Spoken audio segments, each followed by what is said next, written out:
Alright, Aboitiz Equity. Okay? Actually, balita ko dito is yung kanyang management is aggressively na binabuyback niya uli yung kanyang mga shares. Okay? So, anong ibig sabihin nun? Talagang maganda itong company na to, no? Talagang itong mga shareholder is nagkakaroon ng mataas na yield. Okay? Actually, ang kanyang fair value, itong price niya is nasa less than 50. Okay? Nandito sa level na yan, 40 to 50, ganyan. Or sabihin mo ng more than or less than 50. So, ang taas na magiging upside mo, no? Kung ibabay mo to dito sa 32 or something 33. Okay? Ang taas na magiging yield mo talaga.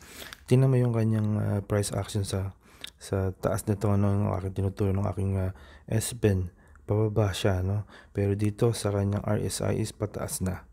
What does it mean? Nagkakaroon ng confluence, okay? Yung CI is nagbo-bullish na dito sa kanyang indicator.